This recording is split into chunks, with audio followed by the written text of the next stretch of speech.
All right, we've got a brake pack here off B25, and we got, as you can see, a little bit of a leak right here that's coming out of the O-ring. So first thing, we want to see how much wear we've got, and we determined by taking feeler gauge, we set it up for 90 thousandths, and now we've got 140 thousandths, so we've got a good bit of wear that's occurred over all of the brake packs, but not excessive. So now we're going to start taking it apart. Next, we got to take out the pin here that holds all of this from coming apart. This pin, and then we start taking this off. Cut. Because you can see there's a wear pattern here, so just like an old pair of shoes wearing into your feet, all of these wear into each other. So if we put them back together in a different order, we may have excessive wear. If we put them back in the exact same order, everything is all fitted together, just like an old boot. Okay.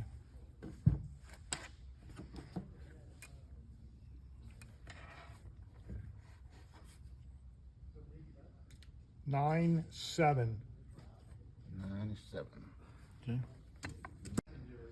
If you're wondering how many, there are 14 rotors and 15 stators in every brake pack. There's 2 brake packs in each main wheel, so that's 4 brake packs per airplane, so that's 56 of these in the brake packs. You ready? Yep. All right, taking off the last stator and placing it over, you can see the oiler residue on the back side of it from the 5606 hydraulic fluid. And the next thing we have here is a heat insulator, because you imagine a brake generates a lot of heat, and this is actually an asbestos insulator that keeps that heat from transferring through to the brake. And you can see here how we've had a leak here under the O-ring. And we'll clean all this up before we put it back together. All right. Next, we got to take out the springs. These are the springs that releases the brake.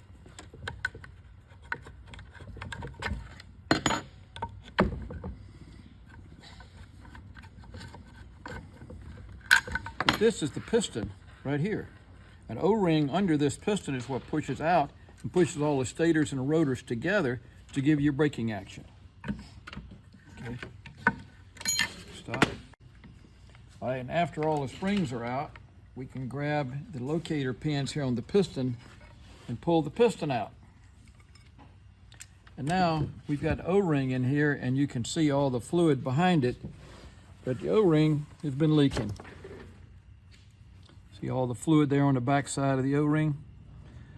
So we're going to pull the O-ring out and see, do we have some dirt in there that's causing it, or has the O-ring failed? We'll most likely install a new O-ring and then clean everything up and put it all back together.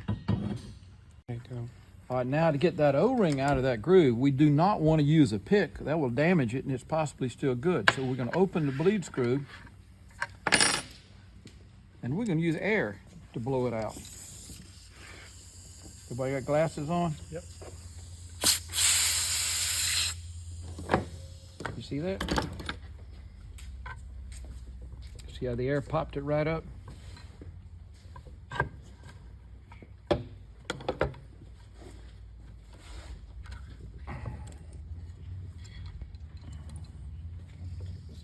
Clean it up.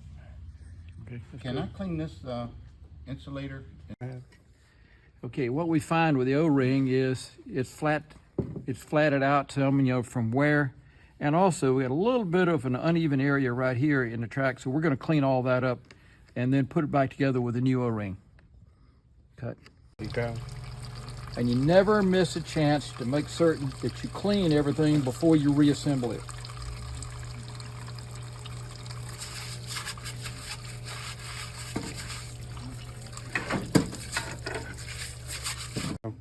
And then wherever possible, you always want to use new parts. Even though the insulator was still good, it was saturated in 5606. So we're going to install a new insulator. And this is, yes, this is asbestos, but I don't plan on eating it, drinking it, or inhaling it.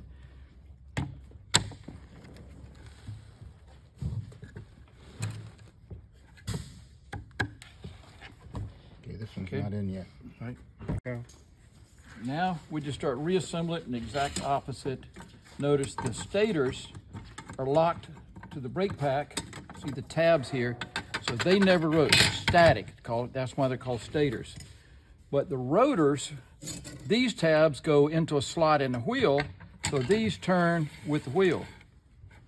All getting pushed together is what gives us braking action. Okay.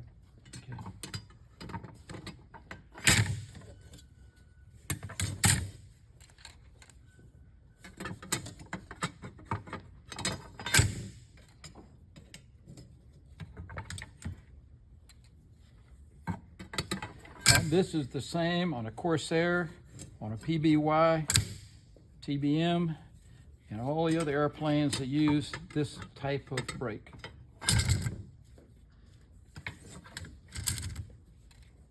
That's good. A short segment. All right, go ahead. Okay. And what holds all this stuff together is the locking ring you saw us take off earlier. So we'll put this on.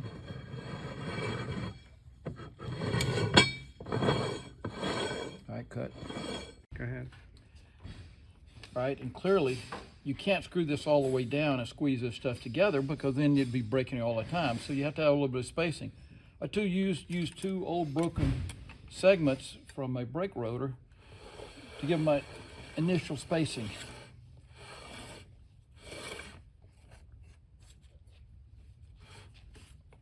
Okay, Lord, hold that in place, please.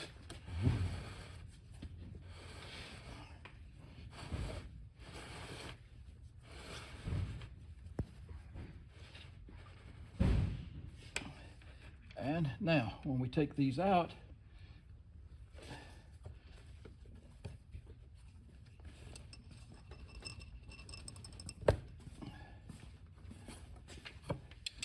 now we have the spacing that we need. Now, for our final adjustment of this, there's a lock screw here that's got to go in. So we got to find the next closest, which is right there.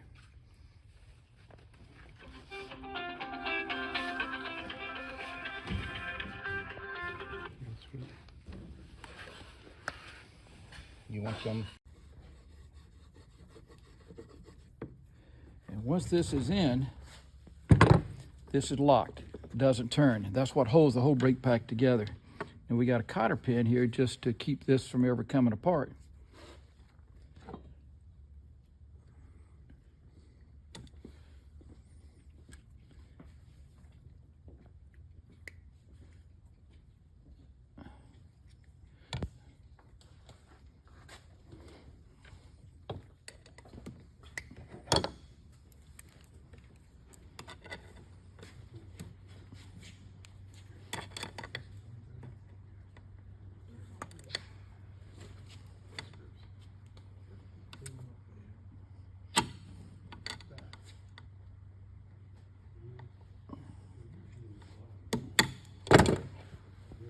Okay. All these tabs to fit within the wheel assembly. At least they're lined up anyway, not squared, but they're lined up. Go ahead.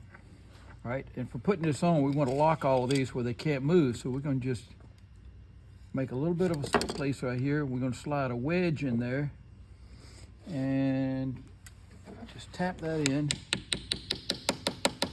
Now, in World War II, there was a special tool made for this, but I don't have that tool. So I had to improvise as any other good Shade Tree, Alabama mechanic would do. You can cut. Ready? Yep, go ahead. Okay, now comes the fun part. It's trying to get the brake pack to line up with the spline on the axle and the splines inside the wheel. Which way is it gotta go, Joe? Don't do anything yet.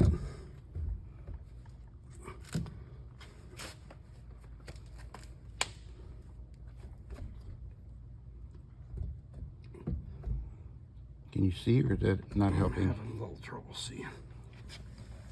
I'm started.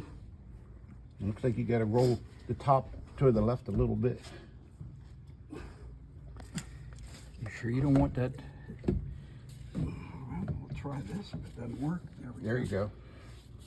All right, Charlie, don't do anything yet. Look at that. Okay. What did you tell me? Huh?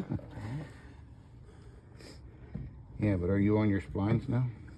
Now he's up to where you gotta rotate the wheel to line the spline up. Just a very small amount. Okay, go This to the way. top of the wheel toward the front of the airplane, just a tiny bit. We gotta pump the jack up. Nope. There you go. We're in. Whoa, whoa, whoa. Gotta go too far? No, now we're up against our tabs. Okay. All right, John, hold it in place. Okay. You ready? I'm ready. Hold it firmly. Don't let me, Push in hard. okay, let me get to the other side.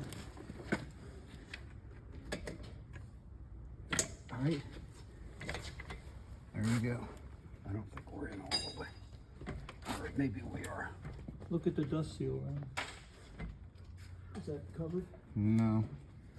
Charlie, rock the tire back and forth just a tad. I think I can. There we go. It just went in all the way. all right, put your nut on. We're in, boys. Is it in yet? Get it. Gaylord, while I just put a little bit of pressure on this, just kind of rock it. Let me make sure the seat's all the way home.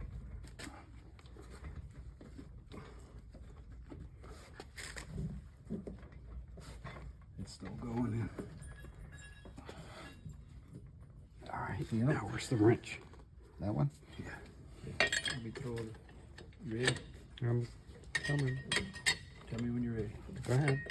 All right, at this point, we're actually putting the preload on the bearings right now and adjusting the, both the wheel bearing and preload.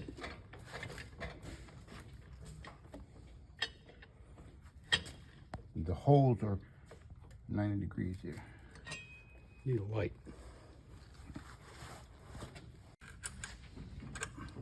And don't let it up till I tell you.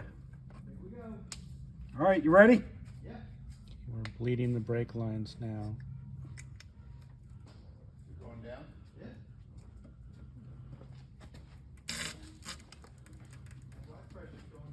There's some air coming out. All right, pump it up, Charlie.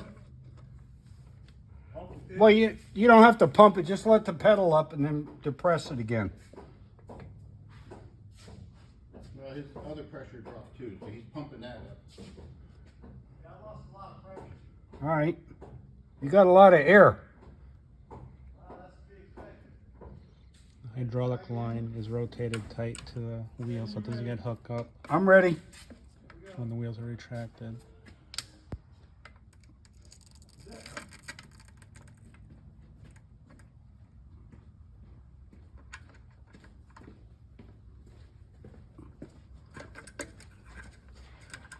Still got some air, Charlie. Let it up and we'll do it one more time. That's it, Rich. Here's our completed brake job.